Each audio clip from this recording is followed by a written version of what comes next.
today's class is going to be interactive. Let me just start by saying that I want us to talk to each other. If you have questions, raise your hand, stop me.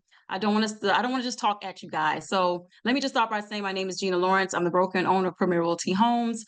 And I have done, like Kevin said, numerous of deals. And at the heart of every deal has been negotiation. Negotiation has helped me close many deals because it's not just about closing the deals. You have to know how to listen, strategy, and use confidence to get yourself through each transaction. So the topic today is the art of negotiation. It's actually what separates the best from the rest. So learning how to negotiate will obviously help you close more deals and have your clients more satisfied in the service that you are providing. So I condensed this presentation to be in the 1 hour that I was given today. So let's start. Before I move forward, let's look at the antitrust policy. You can read it and scan it. I'll give you guys a minute to just look at it, and you can scan it if you want to know more information about it, and then we'll move on. So many familiar faces. Hi, everybody. All right, I'm going to move on now. You guys scan it if you need it.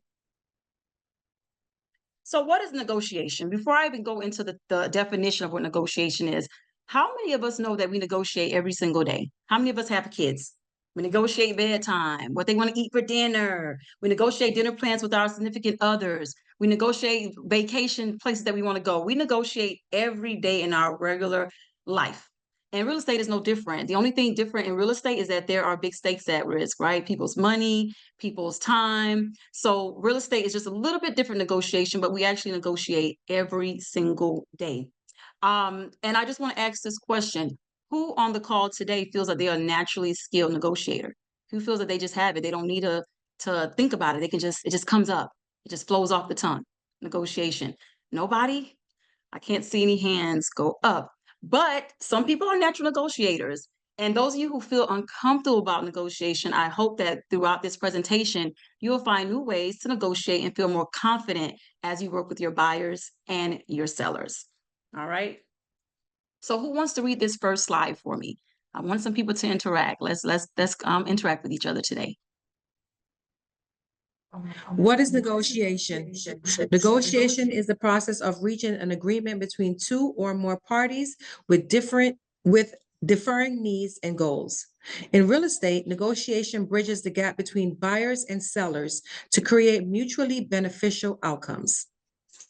And I couldn't agree with that more. So we're in negotiation. It's not about always winning. It's creating a win-win. We can't negotiate by ourselves. Sometimes we're negotiating with buyers. Sometimes we negotiate with sellers. Sometimes you just have to negotiate the whole entire deal on both sides, right? But it's to create a win-win. So if you go into it with that mindset, negotiation already becomes easier, right? The heart of negotiation, as I said, is not about winning. It's about creating value. The goal is to build trust and achieve alignment. Realtors who master negotiation build long-term relationship and not just close deals. A lot of us are transactional focused. And the reason why we're just transactional focused is because we go in it just to close a deal. But if you build more relationships and trust when you learn how to negotiate, right? People trust you more when you know how to negotiate for them. So negotiation equals communication with a purpose. How many of you guys agree with that? Communication with a purpose. So if we're not communicating with the purpose, we're not going to be great at negotiating. Right. The fundamentals of negotiation. I see Takia on here. Go ahead and read the first one, Takia. Work towards a win-win. Successful negotiations leave both parties feeling satisfied. In real estate, relationships are more important than merely winning a deal. Exactly. For example, a buyer is concerned about the interest rate, right? That's a big deal right now. Interest rates are high, and the seller wants to close quickly. A lot of us will just stop and be like, well, if it can't happen, it can't happen. But the seller can arrange to cover the closing, cover some concessions to buy down the rate, right? So now the buyer has the rate buy down, and the seller still gets to have the deal. How many of us will look at that as a win, a win-win? Everybody won in that situation. So let's be creative. In this market right now, we're going to talk about it a little bit. It is a buyer's market. So a lot of times the buyer is pushing these deals, but we still have to make sure that our seller isn't losing. But we can create that negotiation and trust at the listing presentation, and I want us to learn that today. Somebody else read Study the Counterpart.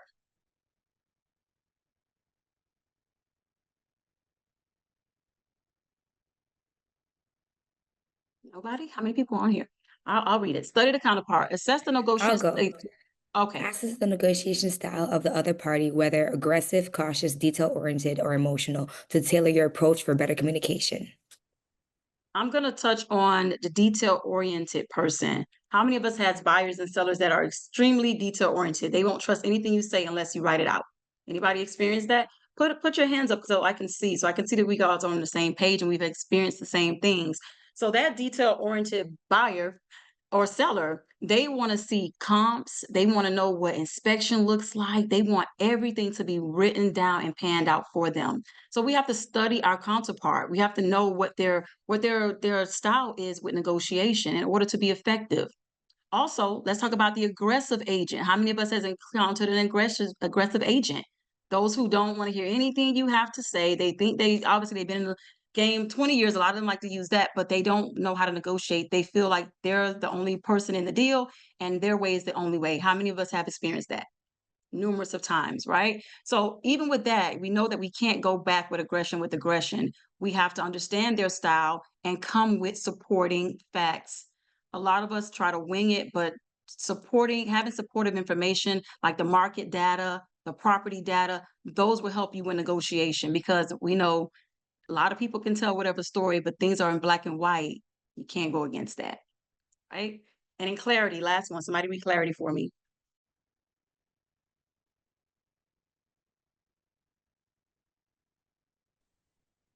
Clarity defines your goals and limits beforehand to negotiate confidently, reducing confusion and unnecessary concessions. All right, thank you. So when we are talking about clarity and negotiation, we need to negotiate for what matters to our clients, not what matters to us. A lot of times when we negotiate, we take it too personal. We're negotiating for what we believe is right. So we're negotiating on behalf of our client, whether it be buyers or seller. We have to put their needs and their wants and what they're focusing on before ours. Whether we feel that what we're asking for is better or not, we should put them first. Everybody agree with that? All right. Yes. Somebody needs to mute themselves. All right. 5 areas in real estate where negotiation is necessary. The purchase price. That's the most common area of negotiation. Both sides work to agree on the fair market value. Even in this market that we know is a buyer's market, we still see sellers overpricing their properties, right? We still see that even today. And we want to put an offer in that is strong, but still have that negotiation style for our buyers. We don't want to put in over a higher offer and know it's not going to what? Appraise. Appraisal is obviously one portion of this whole matter if they're not buying with cash. So with the purchase price, put in your offers, but do the research on the property, do the research on the market. Are we still comparing comps from 365 days ago? If you are, you're behind the curve. We can't do that right now because the market has what? Shifted.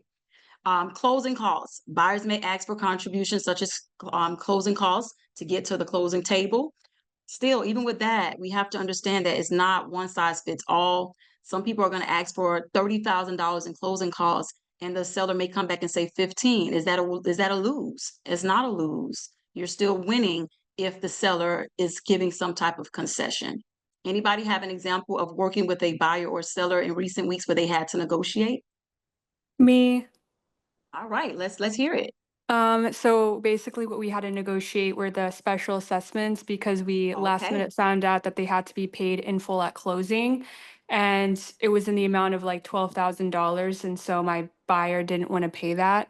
So the seller's paying for that at closing and we are rolling it into the loan.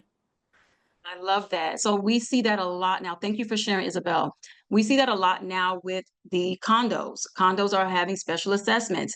And I too had a situation like that where we had to negotiate. Our seller did not pay the whole thing. I wished he did, but he at least paid half of it. So we were able to negotiate. She already got credits before we found out the special assessment had to be paid in full, but he still was able to give half of it. Was that a win-win? Did we both win? I feel that it was a win-win because my buyer still got her closing costs and she still got half of that concession paid. So in this market, it's about learning how to pivot. Isabel just gave a great example of how that works with the special assessments that are now taking place for a lot of condos. Repairs and inspection items. Someone read that for me and give me an example of how you've been able to negotiate. For those of you that are great negotiators on the line, how you've been able to negotiate the repairs and inspection items. I'll go. So repair Hi, and Marsha. inspection items. After the home inspection, negotiations often happen over repairs, credits, or price adjustments.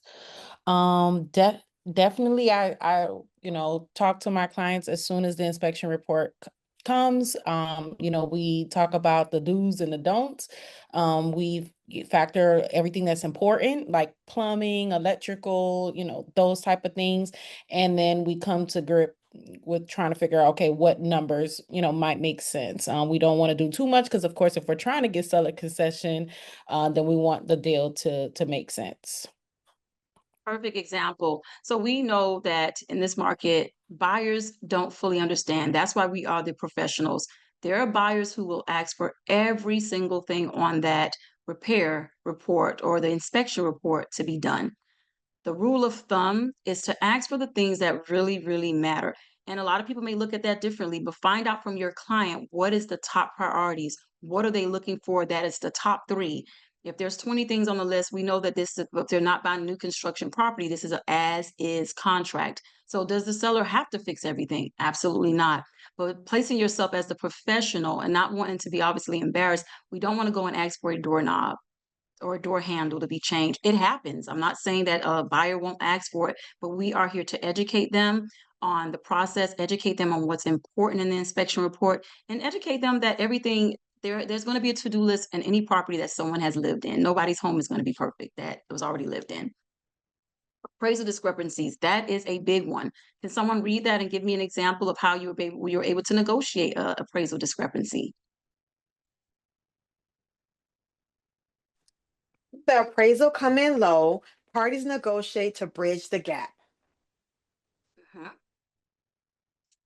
And how were you able to overcome an appraisal discrepancy, LaKenya?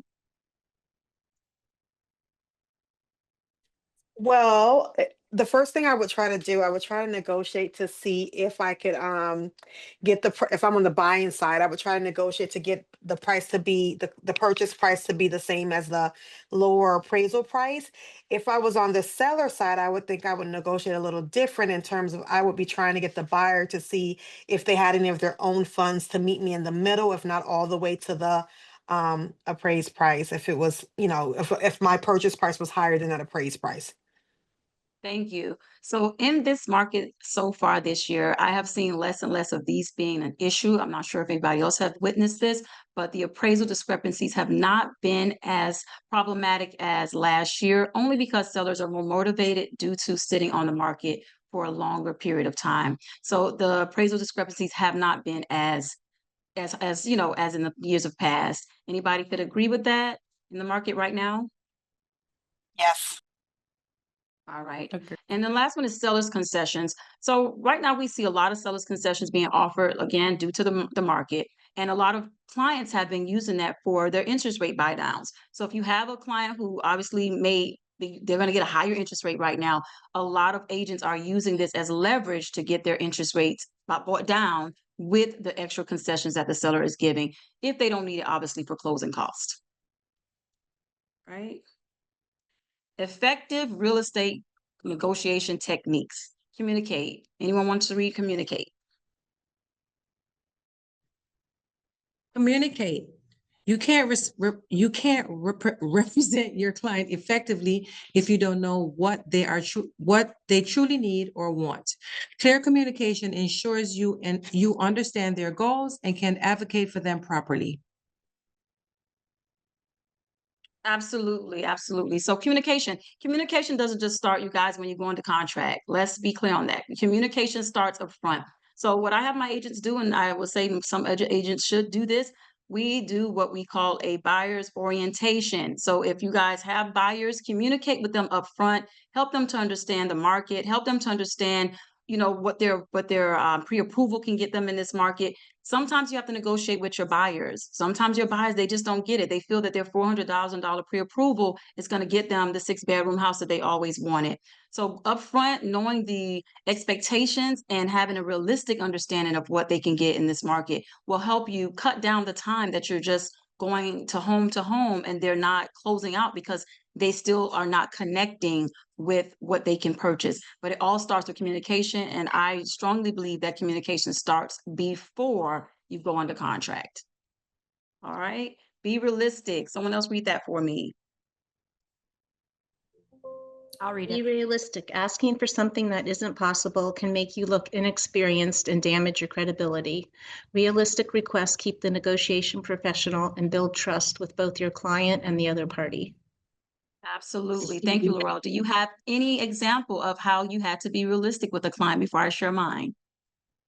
How you have to set realistic expectations for them? I could say one. Just an Laurel, hold example would on, be like Laurel, going hold back to on. when you talked about the inspection period. Oh, you can hear me? Oh, okay. Yes, Oh, it was for her? yes, Laurel. She could go. Oh, okay. Well, I'm sorry. But going back to when you talked about the inspection period, being realistic, like you said, some clients like to do, my refrigerator is missing the ice cooler or the container. Doing things that are not very important. Maybe it could be a cosmetic thing that may be like $5 to replace or $20, something simple. Being more realistic as to what you're asking for, because if you're trying to fight for something that makes no sense, you could end up losing the deal versus you saying, okay, well, maybe that's something as an agent I could come out of pocket with, or I can take care of it for my client versus us trying to fight it and lose this whole entire transaction and we already paid for the inspection and appraisal. So, and it's Absolutely. not just about the agent being realistic, but make sure your client understands the whole realization of, okay, well, what makes sense and what doesn't. And I think all of that ties in together also with the communication, letting them know upfront what's the expectation to when it comes to us being on the contract, what's good to negotiate and what's not worth negotiating. So I think all of that goes hand in hand when it comes to that whole piece of being realistic. I appreciate that. And that goes back, I don't know how many newer agents we have on the line, but I'll share a short story about my first experience. My very first deal, I had a client who wanted me to ask for a soap dish that was broken in the shower. And do you know what I did? I asked for it. I had no idea that it didn't make sense at the time. I was inexperienced, but at that time, I just wanted to please her. The agent that was representing the seller, he laughed about it and he said, "We'll give you the credit." But had I known better, I would have probably told her, "No, this doesn't make sense. It's not a new house. This is a home that was lived in." So newer agents, please talk to your brokers before you make negotiations if you don't already know, or follow your gut. Something told me it didn't make sense, but I did it because I wanted to please the client. But it can ruin your reputation up front if people look at the inexperience. Even though you're inexperienced doesn't mean you have to go it that way. That's why you have brokers. That's why you should have mentors that are teaching you and guiding you on how to effectively negotiate, because seasoned agents, they can spot it a mile away. And sometimes they take that, I hate to say this, as leverage too, because they know you're inexperienced. All right. So please take note of that. Have patience. This is a big one. This is a big one. We all are trying to get to the closing table, and sometimes we run out of patience. We're upset because maybe the agent on the other side is not communicating effectively. We're upset because they're not answering the phone effectively. We're upset with our clients because they can't make up their mind. But please have patience. Being patient allows you to respond thoughtfully. Emotional transactions never work. We have to manage our emotions if we're trying to have a great outcome for our client, and also to have new referrals come in. If we're not trying to be transactional people. I built my whole career on referrals. I've never had to purchase a lead because I've built relationships, and we'll talk about that towards the end. You have to have relationship building skills in order to be able to push forward in this market. All right. All right, you guys, know where to compromise. Who wants to read that for me? Know where to compromise. Takia touched on it a little bit, but I just want to elaborate a little bit. Know where to compromise. I'll read it. Know Thank where you. to compromise. You won't get everything you want in every deal. Understanding where to give a little without sacrificing your client's priorities helps you reach a fair, successful agreement.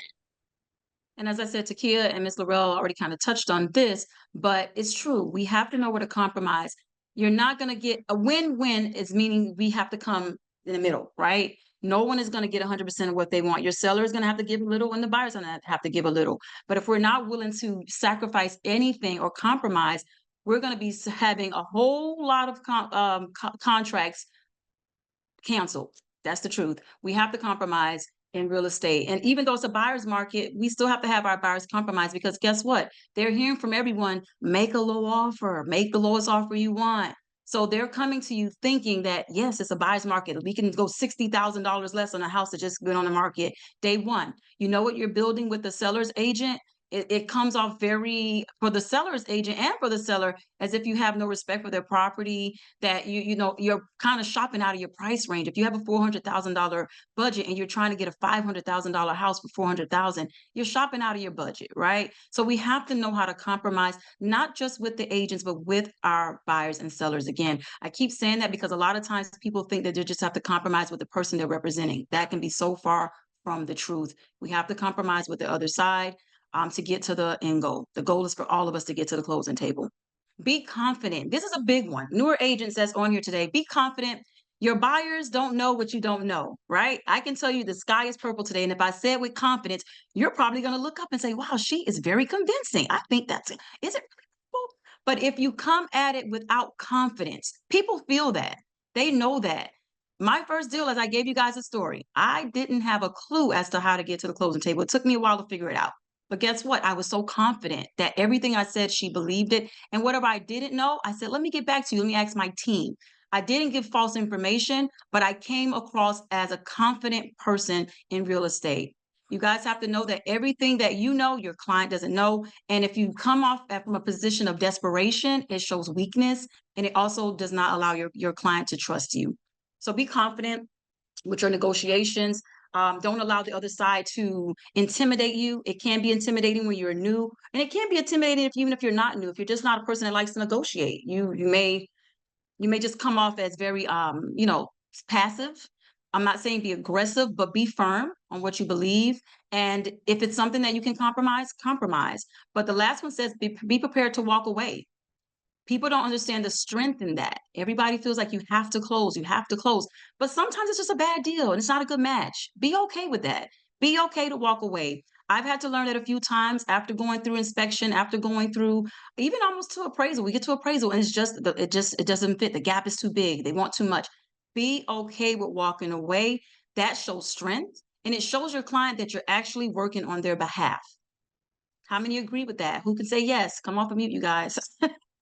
You want people, Yes. okay, Yes. you want your clients to know that you are working on their behalf. Someone raised their hand. Is it Mari Arguella? Someone just raised their hand. You have a question?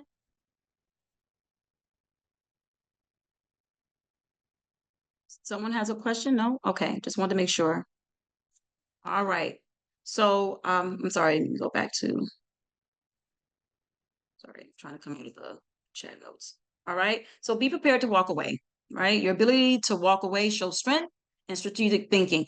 Does that mean you're going to stop with the client?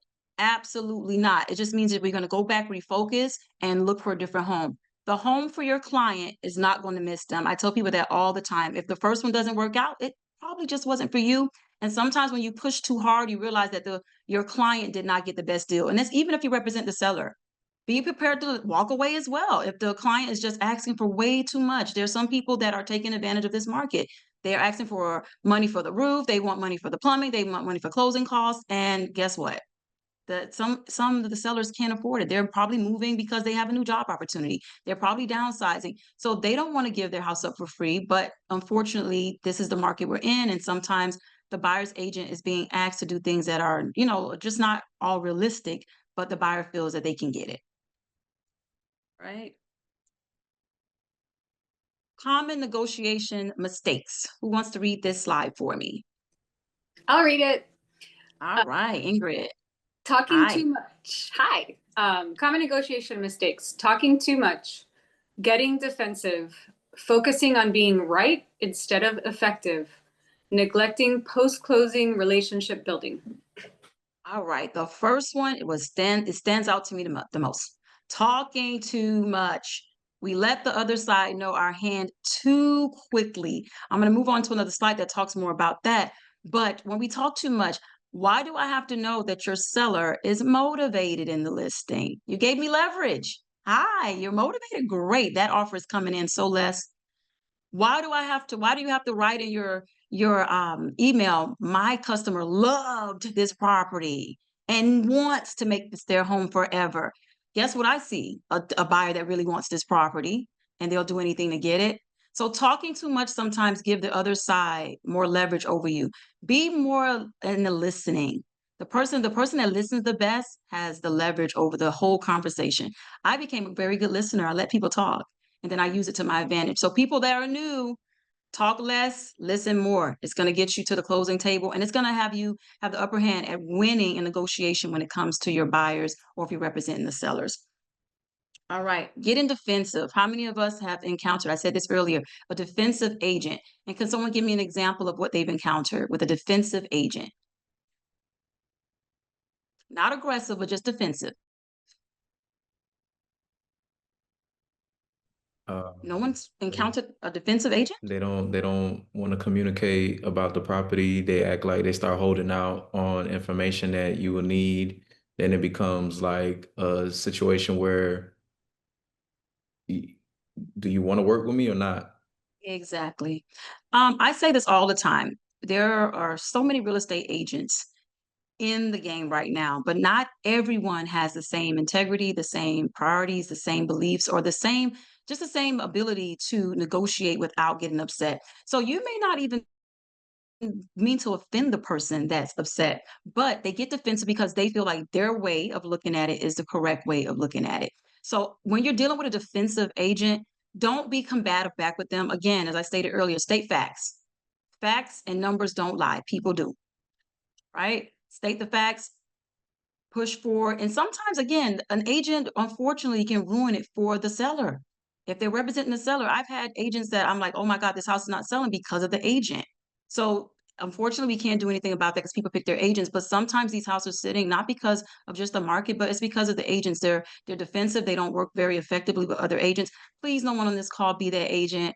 Go in it with the know-how and the ability to help get your client's home sold if you're representing the seller, and help your buyer if you're representing the buyer. A lot of us are chasing, again, transactions. We just want to pile up these transactions. We just want to close. But we have to, again, realize that we're dealing with some people's most important and most valuable asset is their home, right? The most important thing we can think about is where we sleep at night. So if you're getting the ability or you're getting hired to represent someone's property or you're getting hired to represent someone to purchase a property, you take that, don't take that lightly. They picked you out of all the agents in the world to do it.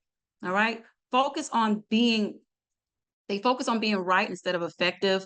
I've encountered a lot of those people. Even when you show them they're wrong, they still are going hard at you about it. Again, you get more with sugar than you do with salt. So don't go back and be combative. Find an effective method. Maybe tell them you'll call them tomorrow. Maybe send a text message. Maybe have your broker get involved, but don't be combative because bad news travels faster than good news. And our reputation is all we have in this game. Once that's ruined, it's ruined, right? And also, this is a big one, neglecting post-closing relationship building. How many of us, and let's be honest, have closed on a client and we didn't talk back to them for probably 6 or 7 months because we're so busy going on to the next client? Let's be honest. This is no room. We're not judging here. No one? Oh, wow. You guys are all perfect. So I know that there are agents who do this. They forget about that client because they're busy chasing the next one. But I teach my agents, and I also believe this heavily. I don't chase anything, I attract it to me. Because if you're chasing something, that means it's going in the opposite direction of you. Is that true? All right. Yes. So please know to follow up with your clients after they close. Your client, your last closing should be your branches to your next closing. They should be able to aid in getting you new clients. But if we forget about them, we are cutting off our drivers to our business. How many agree? You can put your hand up so I can see. All right. And we're all on the same team. The goal is to close deals smoothly. Cooperation builds between agents benefits customers. I can't see that. I'm sorry, you guys. And everyone wins when we're professional, when professionalism leads the way. Everyone wins, you guys. At the closing table, I've had agents that I was on the buyer side and they're on the seller side, and we still talk to this day. We built relationship because unfortunately everyone thinks that in real estate it's a separation type of thing, but you should want to build relationships with other agents. Someone may have the listing today, you have the buyer tomorrow, or you have the listing tomorrow, they have the buyer. We cannot get to the closing table without each other. Each one of us is going to have one side of the deal that needs someone else to make it work. Who can agree with that? All right. Yes. So if we are effective in building relationships amongst real estate agents, all of us should be in the business of wanting to build relationships with each other. It helps us to get our deals closed more smoothly because not just buyers and sellers, but agents like to work with who they know, like, and trust as well. That's a big one. If I know you have a reputation of being aggressive, I'm not saying I won't put the offer in, but I'm going to dread having to work with you. Right? So that's important. People and clients work with who they like, know, and trust. Someone should write that down. It's very important. If I don't trust you, it's very hard to work with you. All right?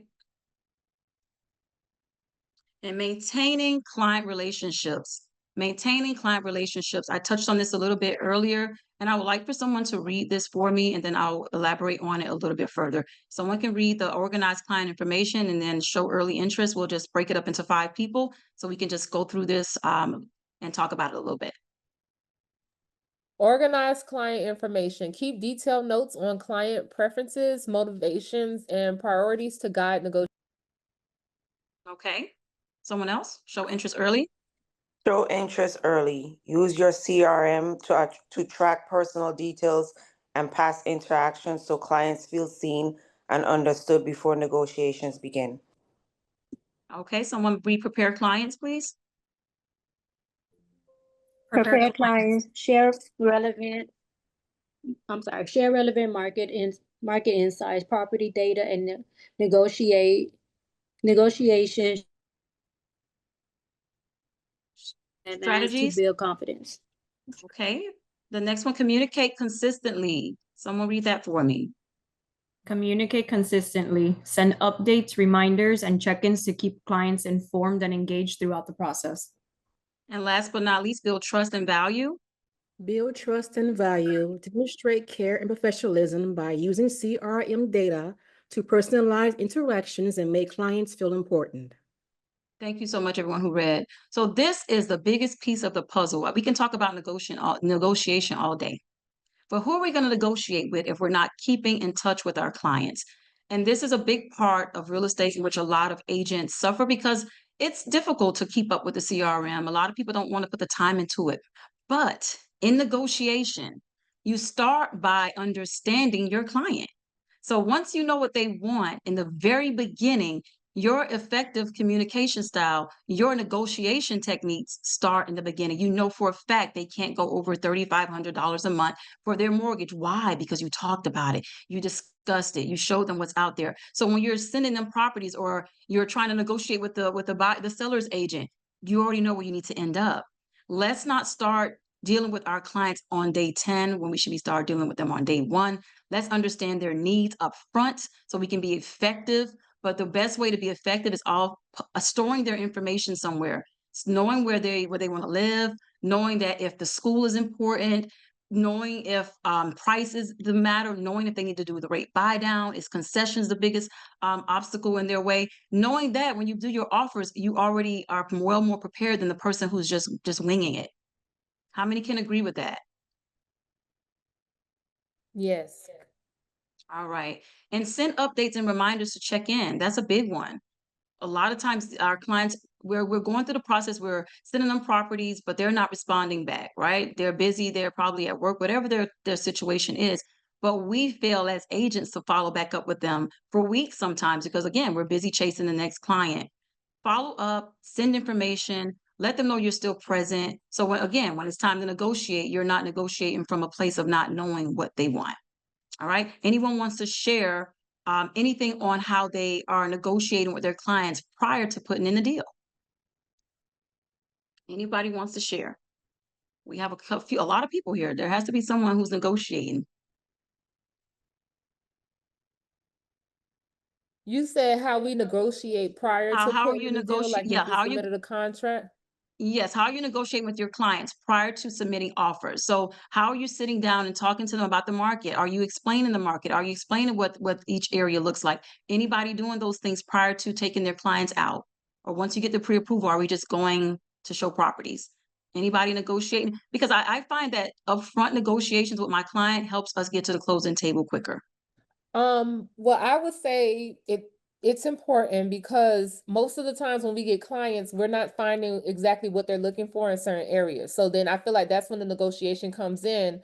If you're not finding what they're looking for, or a lot of properties are not coming up, that's when we have to educate them on the market and say, hey, well, maybe you could try this area, maybe you can reroute the commute, or and it's very important because it is a negotiation thing. Some people may not want to do certain things because the children goes to a certain area, or they work in a certain neighborhood. So then that's when you got to be that agent to say, okay, well, let me see how I can put some knowledge in there, drop some knowledge so that they can feel comfortable. And I feel like instead of you just sending them, and that's when you get that part where people are like, oh, my agent just sent me anything. They're not sending me what I like. So I think that's the most important part. You can avoid those issues when you actually talk to them about the market and educate them and let them know, like, hey, this is what's going on. And you're not sending just anything.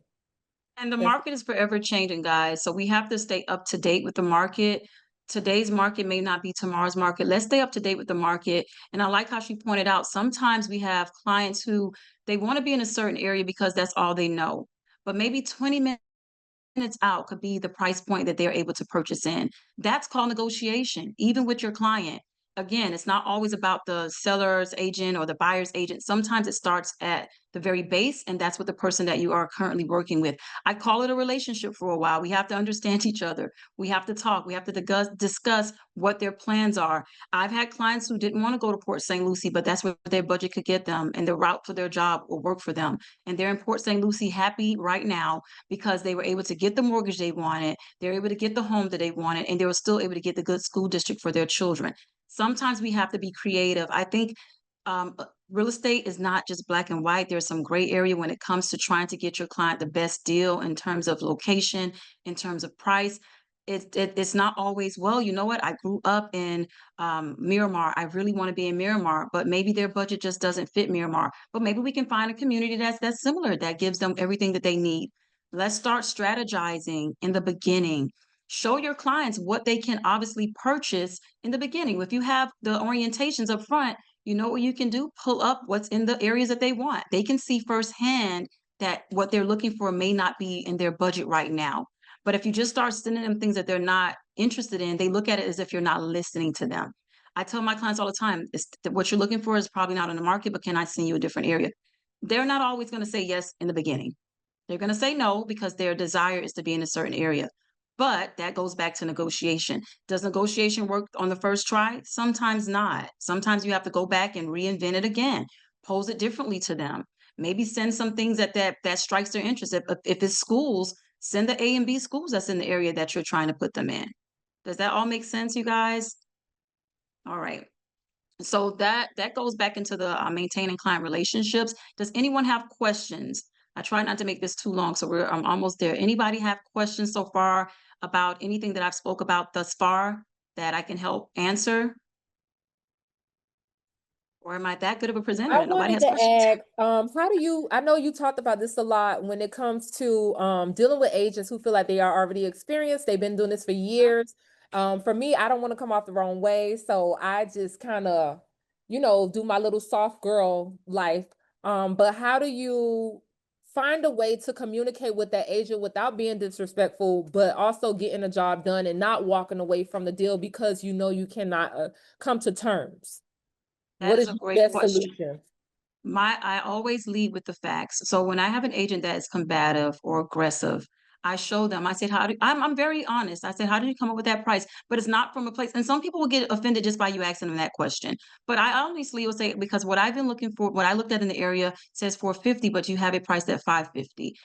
Do you have anything to show me where that is? My client would like to put an offer, but we don't want to get to the appraisal part and find out that your client is not ready to negotiate and come down on the price. Because the worst thing we can do as agents, you guys, is put in an offer for $550 and pray that the seller is going to take the lower appraisal price. You're setting your client up for possibly losing money for inspection, appraisal, and whatever else they put into purchasing this property. So we want to know up front, where did they get the numbers from? What is their seller's bottom line? Some people price it higher with hopes that they, just don't get lowball offers. What is the seller's bottom line? We need to know that. So how I deal with a combative or aggressive agent, I don't go back to them with aggression. I come from a place of wanting to understand. Because if we both get into an argument, nobody wins. And if your client really wants this house, let's just say you that agent that the client, this is their 30th house they looked at, they really love it. Do you really want to start over with such client? No. So we have to go at a place of, let's try to get through this. And sometimes they're going to still be aggressive, but honestly, if a person is up in volume and you're down, eventually they come into a meeting with you. I had it happen just yesterday. It's so funny to be talking about this today. A broker did not want to sign a compensation agreement. He told me it wasn't the law. And we had a whole conversation. And at the end, he said, "I'm so sorry, I didn't know." But if I would have went on the phone combative, we wouldn't got anywhere. So I hope that answered your question. Go in with facts, go in with knowledge. Don't just go in and say, "I don't see how you got this price." You're gonna just start more of a argument than any resolve. Anyone else have a question that they would like to ask?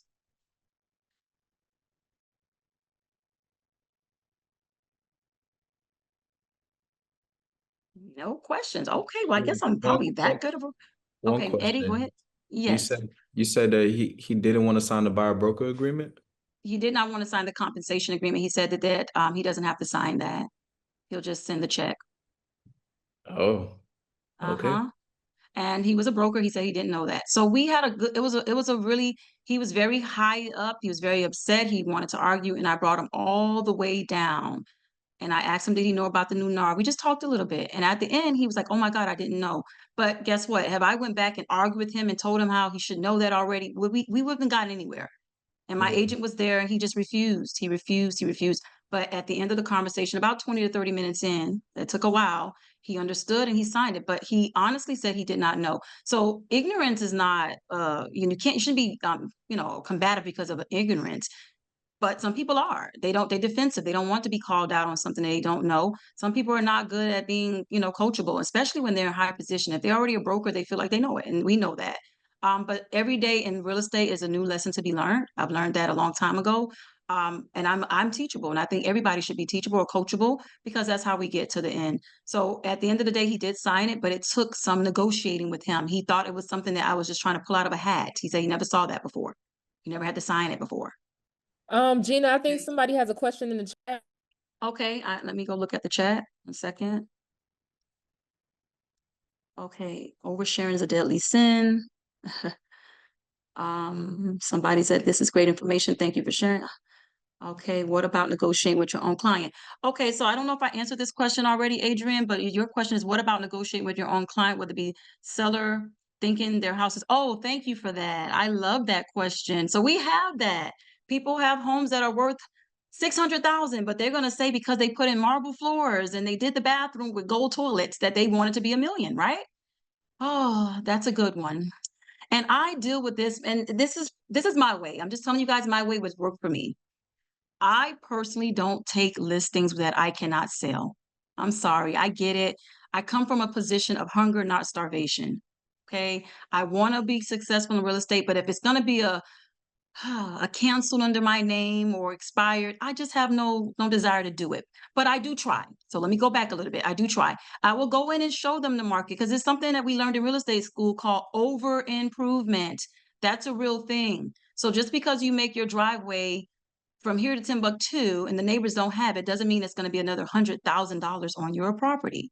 So we have to educate our clients that every dollar they put into their property, they're not going to get back on return. And if it's a small gap, if it's like maybe $60,000 that they're pushing me to put it over, I may take that listing, but give them a 2-week notice. If we get no offers, we're doing it my way or I'm out.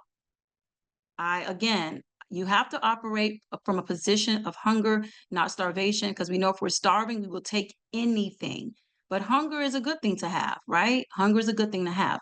So I want us all to take on the approach of, yes, I'm coming in for the listing appointment. I'm going to show you what your home is valued at. I'm going to give you some credit for what you did over, but you're not going to get back every cent you put into your property. And if we can't agree, there's going to be another agent that will list it. It just won't be me.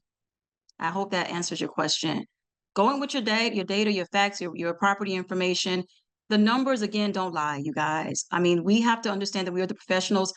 Mr. Paul could have bought his house 20 years ago. His neighbor sold it last year for probably 100,000 more than he's going to get this year. But guess what? The market has shifted. And a lot of people have to get on board. They have to understand that last year you probably should have sold it for $100,000 more, but this year you're not getting it.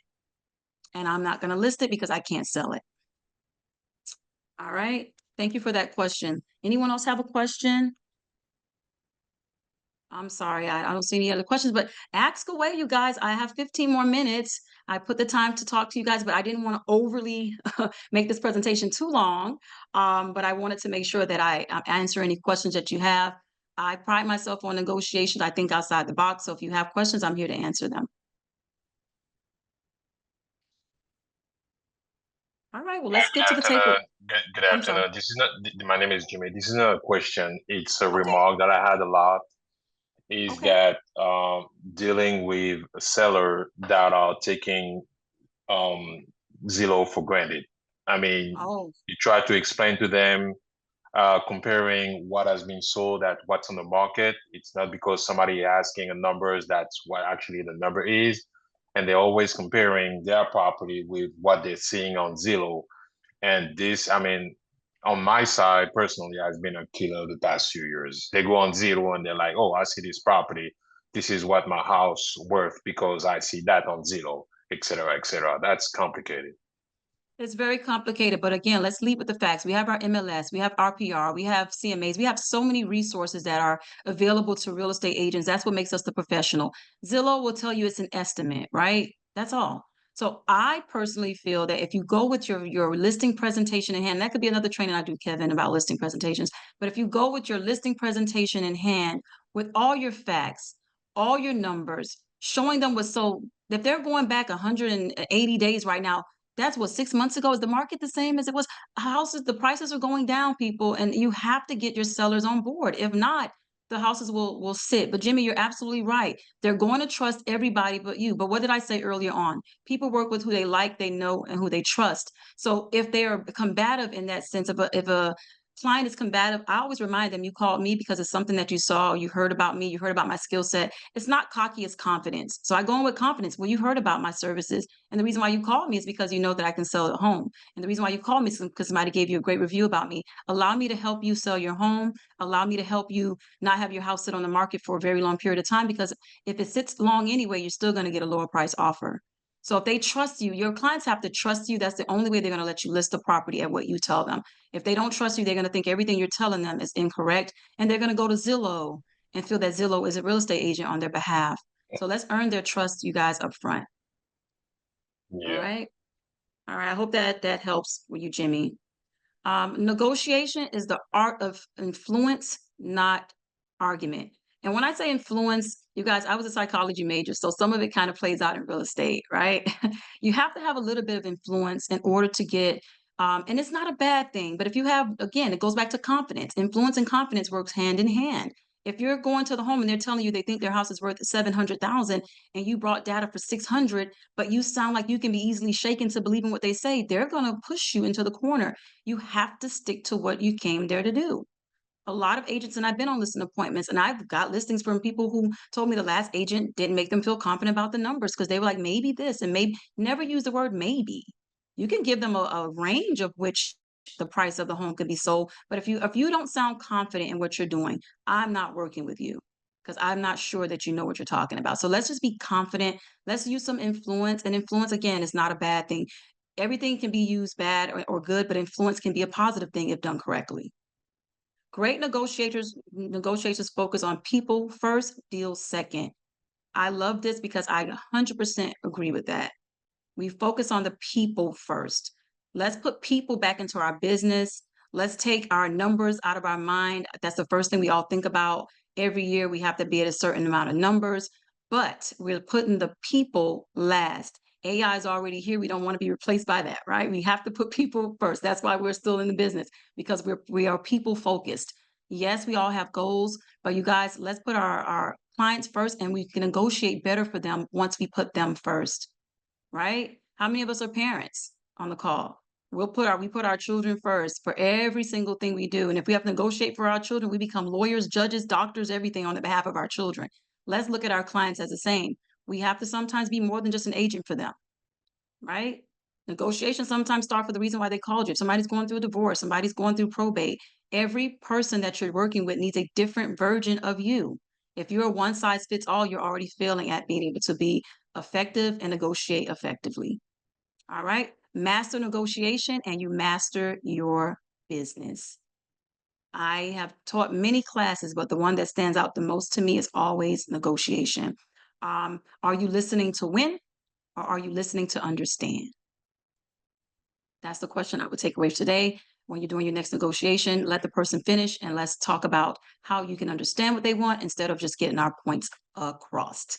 Any other questions for me today, you guys? I know I only have 9 minutes. I hope that you guys were able to learn something from this negotiation presentation today.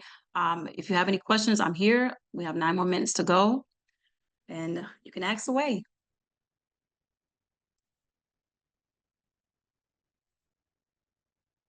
Well, I guess I was that great of a presenter, or that bad. I'm not sure. No, this was really good. I truly appreciate it. I learned so much. I took a lot of notes, and I cannot wait to use some of this stuff towards my next transaction. And I thank you so much. You're welcome. You're welcome. Miss Ingrid, your hand is going up. Do you have a question for me? No, I just had my pen up, but I agree. It was great. I don't know what to ask, but I want to have a question because it was a really great presentation. Somebody did ask in the chat, were you able to or willing to share these slides? Or Yes. This is, you guys can take these slides. Again, I condensed, this is normally a 2-hour training in my office. I condensed it to be able to just fit 1 hour in. Again, negotiation is a very deep. I couldn't do everything in 1 hour, but I will share a book if I can. Can I share a book, Kevin, with them? Okay. The book is called Never Split the Difference: Negotiation as If Your Life Depends on It by Chris Voss. This book has made me a better negotiator. Please read it. It gives you so many techniques, especially for newer agents. You guys, newer agents, I train a lot of newer agents. The majority of my brokerage are newer agents, but a lot of newer agents are getting eaten up by the people who are more experienced. So please read that. You'll learn how to negotiate like a pro, and you'll be able to stand in rooms that agents that are way more ahead of you in years still won't be able to handle you with negotiation. So please read that book. And I'll do one last slide just for, someone to volunteer to play along with me. Share a negotiation that challenged you. What tactics worked, what didn't, and how did you remain your professionalism and close the deal?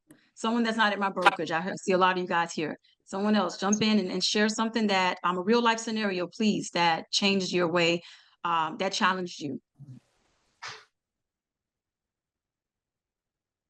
And if you didn't get through it, you can tell me that too. We can talk about it. But I would like for someone to answer this question for me. No one had nothing that challenged them this year? Come on, somebody. Don't all speak at once.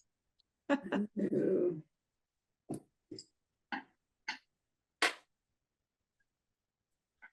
well, I will say no one had anything that challenged them this year. I wanted to see if anyone would participate in just sharing their experience that maybe can help someone else that's on the line today.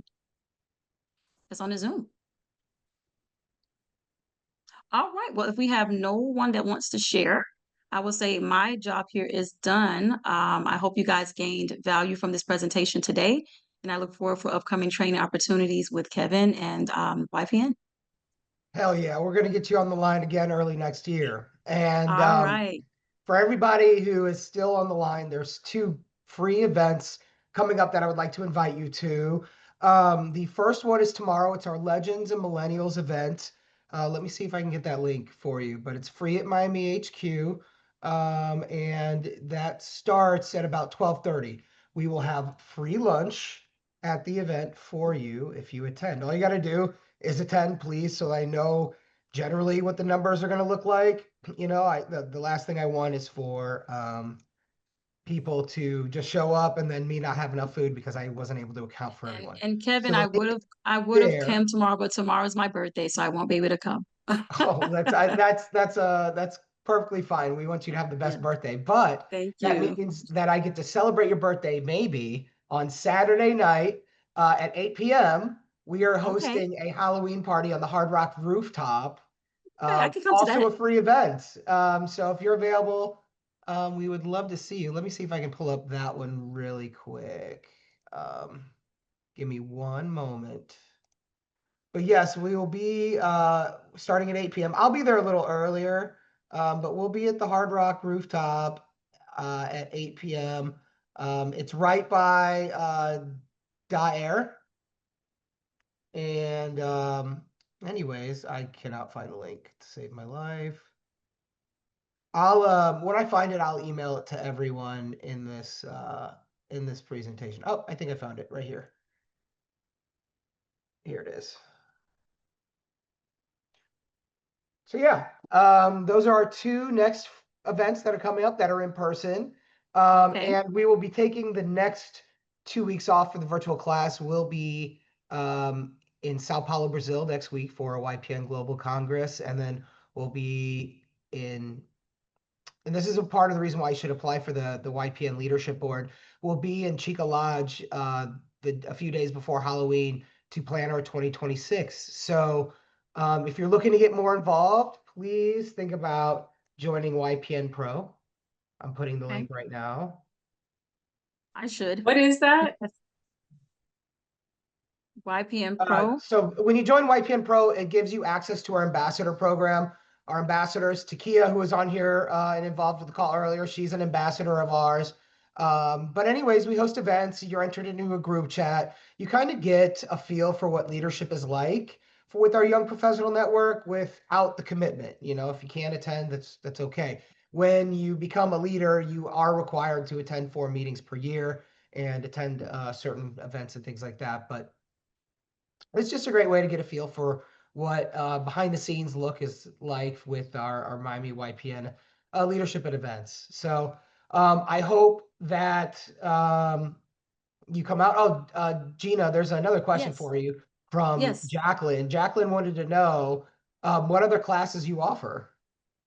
I teach at my brokerage every 2 weeks, so I have a lot of classes. I have sellers representation, buyers presentation, how to be a great buyer's agent if that's what you want to do. I have prospecting, how to prospect in this market. We have social media. We have a lot of trainings that we offer. But so next year I'll be back. Do you have a closing slide where people can see your contact information really quick? I didn't do that. I didn't know I could share that, but my information is I can just let me see if I can add it here. I'll add it under here. My IG is Jinah_broker. If you guys can see the last slide, that's my IG. And if you want I can give you my office cell if you guys have questions. Like I said, you don't have to be a part of Premier to learn. The goal is for each one to teach one. Right. Right. So if you are interested in maybe having Jinah do one for your class or for your, for anything of your needs, I'm sure if she has the time available, she wouldn't mind doing it. That's how you can reach out to her. This was an incredible class, and it looks like because you attended this class today that she would be a resource for you potentially in the future if you catch her at the right time. So thank you so much, you guys. Jinah, thank you so much for teaching this class. We'll definitely get you on early next year. Thank you. For everyone else, we do. Thank you. Thank you. Yep. Thank you. And for everyone else, we do look for other presenters. If this is something that you have ambitions to do in the future, reach out to me and we'll set you up with a speaker spotlight either at the end of this year or at the beginning of next. So with that, go out there, be great, make some sales, and we'll see you in about 2 weeks. Thank you so much, you guys. Have a good day. I'm a YPN leader. Of course, I'm going to be on my laptop. I'm a YPN leader. Of course, I have a full purse. I'm a YPN leader. Of course, I'm eating before I leave. I'm a YPN leader. Of course, I'm sneaking out for showing. We're YPN leaders. Of course we're going to be creating content. I'm a YPN leader. Of course, I'm signing up for classes. I'm a YPN leader. Of course, I'm Cafecito obsessed. I'm a YPN leader. Of course I'm gonna crash the next happy hour.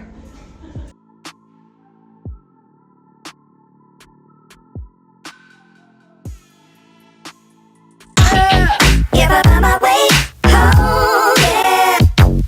Wouldn't it be crazy? But you still amaze me. Wouldn't it be crazy? But you still amaze me. Wouldn't it be crazy? But you still amaze me. Wouldn't it be crazy? But you still amaze me.